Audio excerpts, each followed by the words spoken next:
guys, I'm Darian with WgAutoWraps Auto. Today we're going to be doing a little livery kit on this M2 today. I got it already placed a little bit, ready to go, so we're going to go ahead and fine tune that and go ahead and start slapping it on there. The first step when it comes to doing a kit like this is to replicate another kit. You want to put it on there is you want to use your reference pictures and get it all lined up, make sure that you get it exactly where you want it to be before you start slapping it on there. So what I've already done is I used my reference pictures and I kind of fine tuned it and I tweaked it a little bit so that it's exactly where I want it to be. I'm not going to be sitting there and like second guessing myself and stuff once I start putting it on there. Now we're going to go ahead and make a hinge point and we're just going to do it half and half so that it doesn't move while we're putting it on. It'll maintain the exact location that it already is in. Since this is already where I want it, I'm going to actually use the tape here so that I can create a reference point. So the way I ripped that, whenever I lay it back there, I can just meet that up perfectly and it'll be exactly where I have it. Remove that tack right there. And since these are straight lines and I want to make sure that they stay that way, I'm not really pulling it right now, I'm just kind of holding it where it needs to be. And then I kind of just have to lay this up here. Sometimes it takes a few tweaks since it's on those body curves and stuff like that. Right now, a good thing to look out for is any bubbles or crimps in the middle because you don't want to lift this back up. Contamination is always an issue. The more you lift this up, the more of a chance for this line to become wavy. I'm just being really cautious of my squeegeeing and also potential trapping of air and things like that, or potentially creasing it by just not paying attention to how even I'm squeegeeing, basically.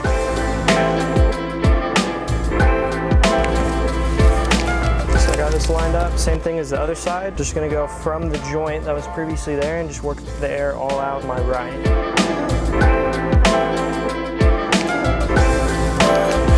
So normally whenever you have something like a sticker kit like this, you have a few options as far as that goes. Sometimes you could potentially have an exact kit that is made by like the manufacturer or something like that.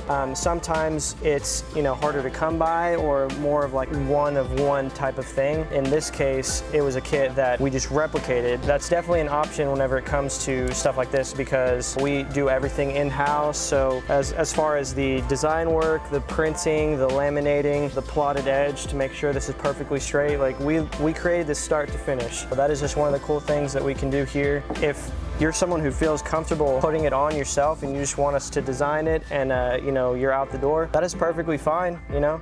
Like we'll put it on for you, and if you think you have it from there and you just want the design done and all that stuff, that's an option too. All right, so now I'm gonna go ahead and cut around this fuel door right here. Since this material and this material both are gonna be staying on here, I'm going to make a bevel cut where it's gonna stay, it's gonna stay on this fuel door right here, but it's gonna just barely wrap around the edge here. So it just requires a little bit of an angle cut as opposed to cutting straight across.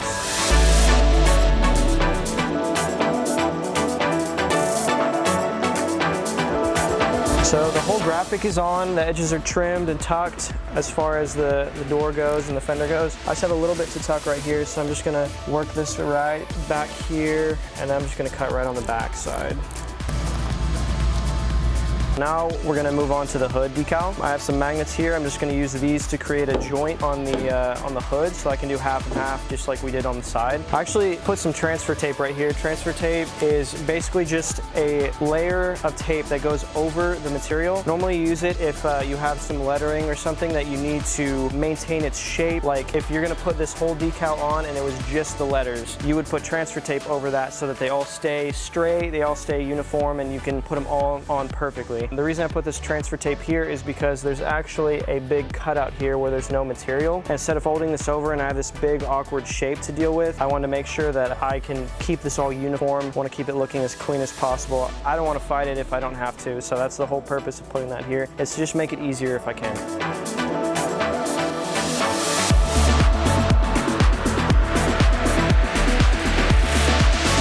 So fold this over here.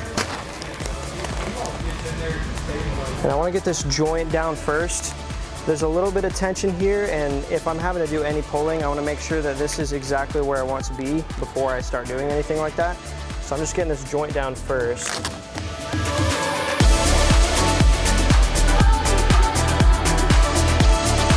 This issue I was having with this, I put this transfer tape here to assist me, and it was actually creating unwanted tension right here. The transfer tape is more aggressive than I want it to be, and I just had to make some adjustments. I ended up making a relief cut right here. Sometimes you do things that you think are going to help and it actually makes it a little bit more difficult. That's one good thing about vinyl. Even if it starts acting kind of crazy on you, there are ways that you can kind of adapt what's happening, make it work out for you. I do see there's a little bit of a pinch here, so I was just checking to see if it would heat out, and since it is still there, I'm actually going to have to do a little bit of a lift very carefully to try and get that out of there, because we don't like to send things out of here that have little things like that. Since I have to pick this back up, all these straight lines could potentially get a little wavy. I actually used some of the leftover transfer tape that I had here, and I put it back over this so that when I pick it up, all these lines are going to maintain their straight line, and then I'm just going to pick this back up here.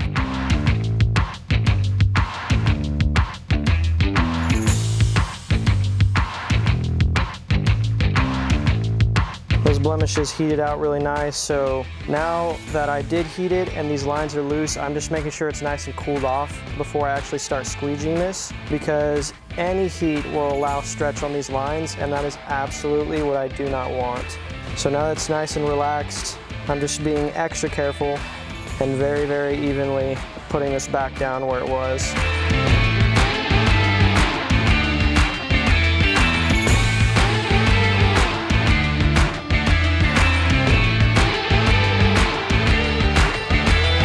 It over, and this edge where the backing paper was a little too close to the edge. I just kind of created a bigger headache for myself. I should have folded the initial first half further so that this edge was all good to go. When I folded it back, there was a little edge here, and so a way to prevent that, I just should have, the first half should have been somewhere over here. So this whole line was good from this side, and then whenever I folded it off that way, I wouldn't have to worry about any of this like little tiny edge getting stuck to itself and crimping. That is one thing to take into account. You want to make sure that where you split it is going to be the most optimal location for the split, because like splitting it in this open area, you have a little edge here, and it's just a headache you don't necessarily want to deal with.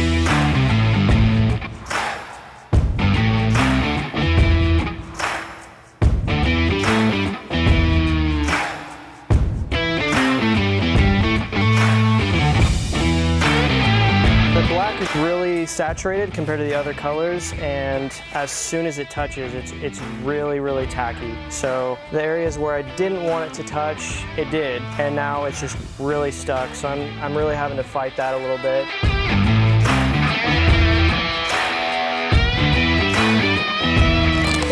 Started by me putting the split right where this line was. If I was a little bit past this, I could have had an even edge to go all the way across, and I wouldn't be fighting this way. And since I had to stop and deal with that, then this got all tacked down, and now I'm fighting the material all the way down. So, you know, just those things you have to look for, but you know, I'm just trying to be patient with it and not skew the letters or anything. That's one of the reasons why I could be heating this out and getting it to relax more, but then you have the potential to make the straight letters really wavy, and you know, it's gonna look like cursive or something. And that's not really what we're going for. We want this clean, smooth letter to stay the way it is.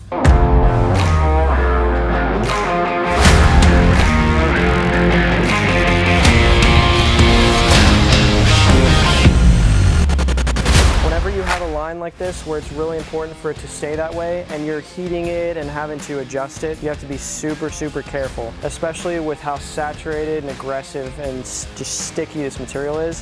Whenever you get yourself into a situation like I did, you have to be extra careful. Like, not only is the material stressing you out because there's wrinkles and everything, but this edge matters all the way across. So you can't just get in a hurry. You have to think of every single thing that you're doing. So that's just one of the things that you could possibly run into whenever you're putting decals on, is sometimes it does not go the way that it should. In this case, you know, I'm getting extra hands to help me hold this up next time because of how sticky it was. I really should have taken that into account. You know, sometimes those things may just go a little bit under the radar. We did what we could. We were extra patient with it, and in the end, it's on there exactly how it should be.